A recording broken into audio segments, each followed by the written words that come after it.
Hi there, Christine Weber here. Um, I am. Today I want to talk to you a little bit about a growing group of people that I think can really benefit from yoga and are basically underserved. So, because of the way we think about yoga in the United States. So, anyway, let me talk about it a little bit. So, um, 10,000 people every day turn 65 in the United States. Um, and there's been a growing interest in this demographic in health and wellness and taking care of themselves.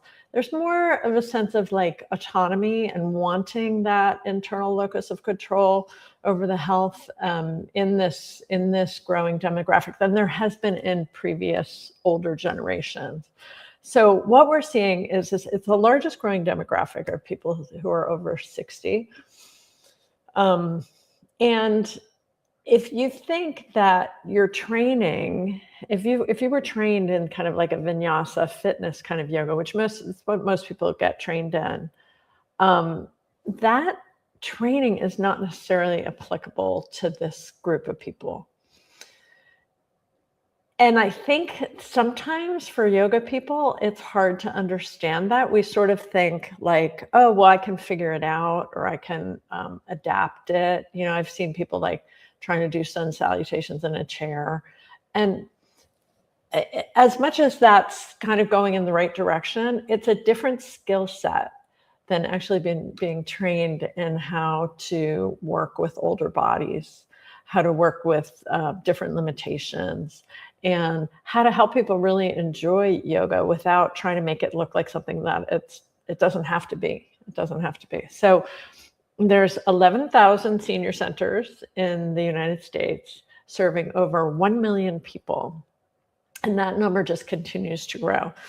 So I see the biggest opportunity for yoga teachers right now is in working with older people and really feeling confident about doing it and not feeling flustered because you've got all these different people with different abilities, but knowing how to work with them at the same time. So I just want to give you a couple of stories. So I used to teach for a number of years. I taught at the College for Seniors here in Asheville. And this one class I remember teaching, there was a guy who came every week in a wheelchair with an assistant and an oxygen tank. And in that same class, I had two women who were in their late 50s who could do the whole, primary series pretty much. Like they could do all the sun, well, at least sun salutations, A and B, like they could do all that, and I had to teach both of those both of those kinds of people at the same time in the same class. Now, if I was just going to teach like a vinyasa flow, what's the guy in the wheelchair with the oxygen tank going to do, right? So I had to learn, this was years and years ago, more than 20 years ago, I had to learn when I was quite a new teacher how to adapt. And it became something, I had to formulate a skill and a methodology around it. I want to tell you another story, which is even before then, I was teaching at an assisted living facility in Pennsylvania. And every week I had a woman twice a week, often because I taught there twice a week.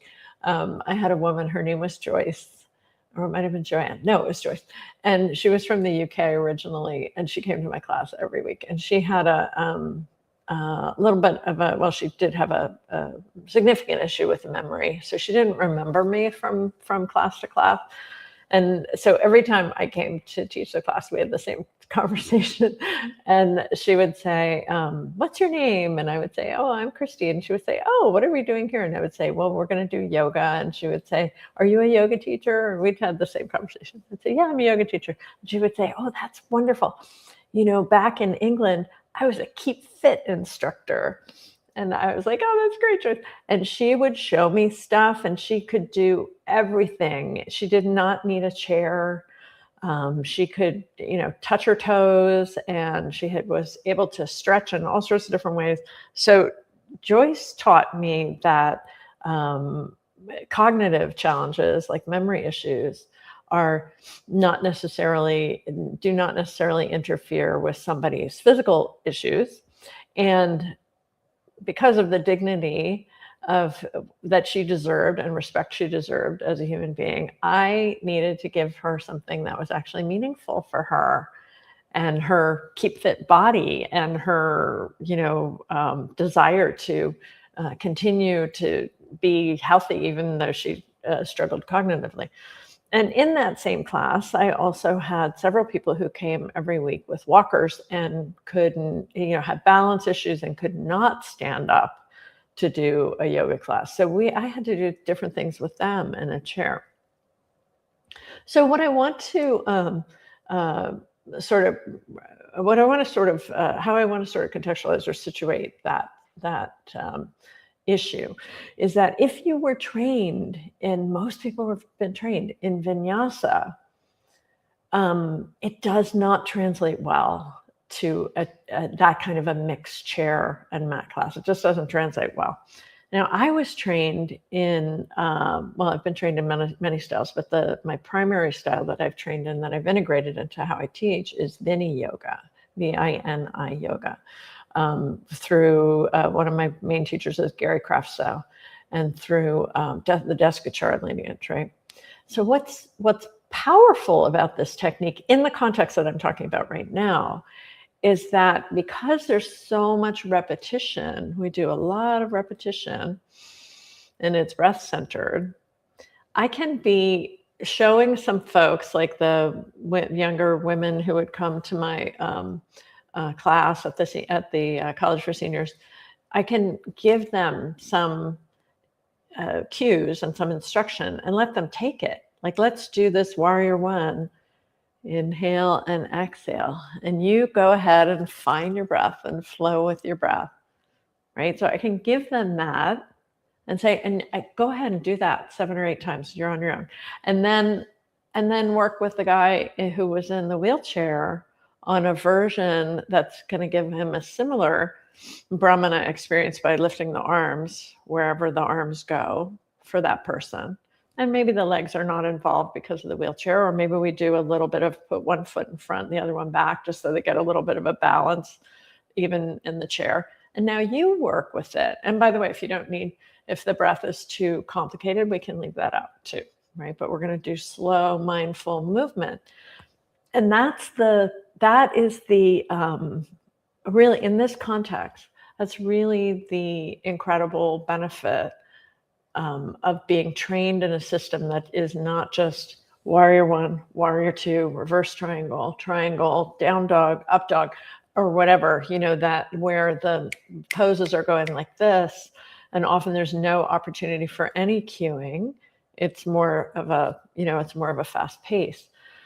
So if you were trained to teach like that, and then you're trying to adapt to these situations with various kinds of people with different needs, it can be very frustrating and confusing. And I'm not suggesting you have to go get retrained, although I don't think that's necessarily a bad idea, depending on the population you want to work with. But I do think understanding that you can do things a little differently can be helpful. So I'm going to be teaching a workshop in April, and I have all that information available tomorrow. And it's a workshop on how to teach a mixed chair and mat class together. Something that I have been doing for a long time, and I've created a methodology around it. I also have a little ebook that I'm going to publish too, and we'll send that to you sometime over the next few days too. So if you're not on my email list and you want more information about this, feel free to reach out to us, support@subtleyoga.com, or you can just go to my website, subtleyoga.com, and we're happy to send you that information. And I do think that for a couple of reasons. One, if you want to stay sustainable as a yoga teacher, if you don't want to injure yourself, if you want to keep teaching a bunch of classes a week, it makes a lot of sense to not be asking so much of your body. I can't tell you how many famous yoga teachers and yoga teachers I know have quit teaching because they just wrecked their bodies overdoing this hypermobile, fast fitness stuff over the years, and they had to move on and do something else, or they got retrained to learn how to teach more sustainably. So if you want a sustainable method for teaching, making sure you're incorporating some chair or mixed chair and mat classes into your teaching is really important. And then for the second reason is that the opportunity is growing. The opportunity is currently tremendous, and it's growing because of all sorts of factors. The population getting older, the population being interested in self-care techniques, and also the adoption of whole health and integrative modalities by the medical system, and the interest in that's really growing. I was on a webinar yesterday with Tracy Gaudet from who was at the VA for years and now is, I think she's at the University of San Diego, but she developed and she helped develop a whole system of whole health that includes yoga at the Veterans Administration here in the United States. And they started with just 18 VAs around the country, and the results were so positive that this whole report came out from the National Academies of Medicine saying that whole health needs to be scaled, not just in the VA, but all throughout our healthcare system. And currently in the VA, 45% of the VAs are now offering whole health.